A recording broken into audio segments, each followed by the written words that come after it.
Hello YouTube, I'm going to give a nice short quick tour here of my reloading bench. I moved my reloading bench from my garage this past Thanksgiving because I got a new press. I was running out of room in the garage, and with the movement of the bench I wanted to incorporate this feature I found on YouTube from another reloader called Gavin Tube, and he has heavy duty T-track embedded into his bench, and he can mount accessories to it. So I put heavy duty T-track in here. I was going to use the router, but the plywood I had was just under 3/4 inch. This track is 3/4 of an inch. So I was going to cut all the way through the plywood. So I just took the top off. I cut it with the saw and fit it all together and screwed it in. I use machine screws down in here with fender washers from underneath so I can get a good grip on everything. So right now I have my Inline Fabrication mini riser here. I have a vise mounted on with the quick disconnect feature that Inline Fabrication has. This allows me to mount a mag block in there, and I can mount my ARs on there, and I can work on whatever kind of maintenance or cleaning I want to do. I can open them up, and it's all right here, and I can clean it, do whatever I need to do. So it's a good system. It's working for me so far. I've made about 1,100 rounds, and we're going to get into the reloading here in a minute. So I'm going to swap all this stuff out and get the press up here, and then I'll get right back with you. Got some more Inline accessories here. I have their storage system here. I put a piece of 2x4 on the side of my bench. I can store my press, and I can store my vise in here, and I have the whole bench continuously clear for whatever I want to do. Simply pull the press out.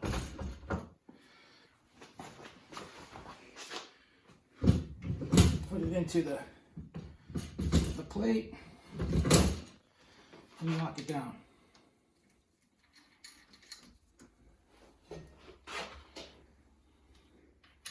Little thumb screws underneath here keep the press nice and solid onto the riser.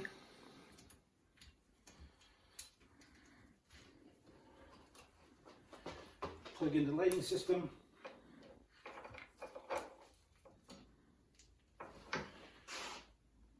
And we have lights. So this is the Dillon XL750 progressive reloading press set up for 9mm. I got this this past Thanksgiving, and I've loaded about 1,200 rounds on it right now, and it is just everything you hear about Dillon presses and much, much more. I just had to put in the dies, just a little bit of tweaking on the dies to get them all set, and then I was up and running. There's no other tweaking or peeking or anything. Right now the press is set up with a tool head just with the decapping die. That's just to take the primers out so I can process the brass to clean it, to change the tool head. Just pull these pins, slide this out, place this out of the way. Tool head's over here.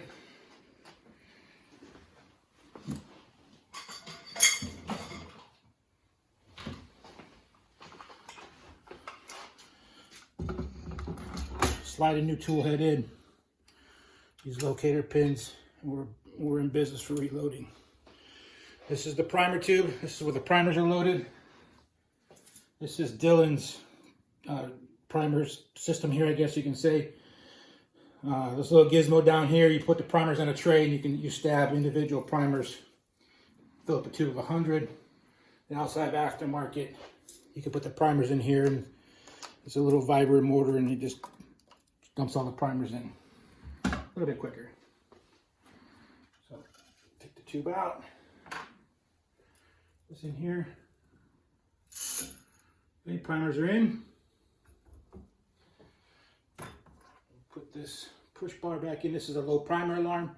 When it gets down to about 3 primers left, sounds a little reminder to you're running out of primers. Okay, I'm going to get set up with bullets and powder, and we'll be right back. Okay, I'm all set up for reloading here, but before we get started, I missed one other feature for the decapping operation here. I got this aftermarket part right here, this flange and this nipple with this hose. It runs down to this can down here where all the spent primers will go. The 650 press had some complaints with this small primer cup that would be fitted up in here.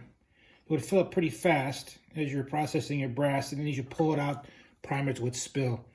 So this has really good reviews on eBay, so I didn't even mount this Dillon part on here. I went right with this aftermarket part right away. And I've left the tube on here during reloading, and it's not in the way. It works really, really well. All the primers go down, spent primers go down to the can. No problems, no issues. All right. So we're going to get into some reloading here. We're going to start off with a single piece of brass. And I'm going to go through each individual station. It's a progressive press. That means that you can do 5 operations at one time. My press is set up to do 4 operations, and we'll go through the individual stations, and then we'll go into progressive mode.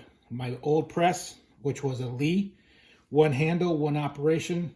The head would spin. The brass would stay in one place. Pull the handle, powder, pull the handle, seat the bullet, pull the handle, crimp the bullet.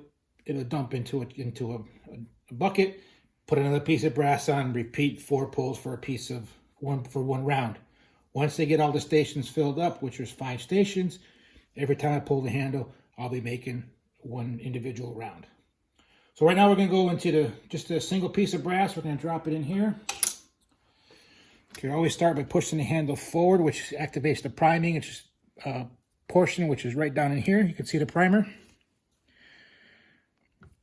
And then that way, if you get in this habit here, you're always priming. You don't forget where you're at. So here we go. We're going to pull down. We're going to get that piece of brass. We're going to slide it onto the shell plate. Press forward.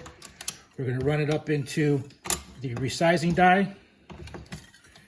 Push forward. Now we're priming it here. We're going to run it up into the powder. We're going to flare that mouth open just a little bit so it can hold the bullet. You can see the powder in there. All right, we're going to run into an empty station right now. So this station, you can have like a powder check station there. I'm going to seat a bullet. Okay, we're going to run it up into the seater. And we're going to go into the crimp to get that crimp or get that flare out with the crimp. And we just made 1 round of 9mm. Okay, we're going to do it one more time. 1 single piece of brass. Okay, push forward, nice and close. Okay, onto the show plate. We're going to resize. Okay, all the way forward, seat the primer. Flare and powder. Empty station. Okay, place the bullet on there. Run it up, seat it. Run it up, crimp, get that flare out. Music to my ears. Okay, so case feeder. Dillon has a pretty extensive case feeder setup. It's a half a bucket way up here in the air. You can pour in a couple hundred cases in there. Has a collator that will feed the cases down into a tube, and it'll just continuously feed cases. Every time you use one, the motor will kick on and it'll drop another case in there. It's loud. It does its job when you're doing 1,000 rounds at a time. I'm not doing that kind of production. So I went with this product here from Double Alpha. This is called their mini case feeder. It's a cylinder. Each tube holds about 25 9mm cases. And you just rotate it. When it's on the press, you can rotate it to the next cylinder in line. You can watch these guys will come down. All right, and then, so that's 20 pieces of brass. So we're going to get going here. We're going to do some progressive reloading, do about 10 rounds of progressive reloading. You can see how quick it goes. Remember, the first 5 pulls will get pieces of brass onto the shell plate. And after every pull after that, I'll be making a round with every single pull. Okay, all right. All right, up close, ready to go. Here we go. Okay, deprime, prime, flare in a bullet.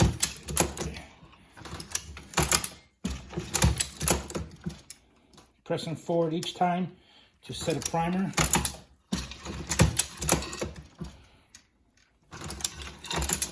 Okay, every station's got a case on it now, so we're making ammunition.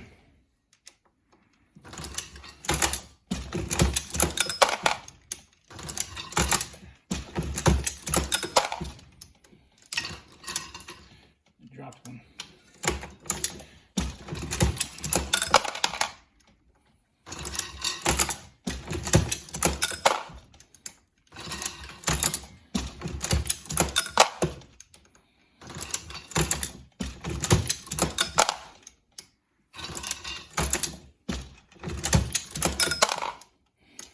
Okay, so you can see how quickly this goes. I get through about 100 rounds. Everything's all set up in about 10-15 minutes. Tend to taking it slow here as I get used to the press and figuring it all out. Usually doing just some batches of 100 or 200 at a time, but I can get in here and knock everything out, get out to the range and go have some fun. So thanks for watching. Appreciate your time. Take care.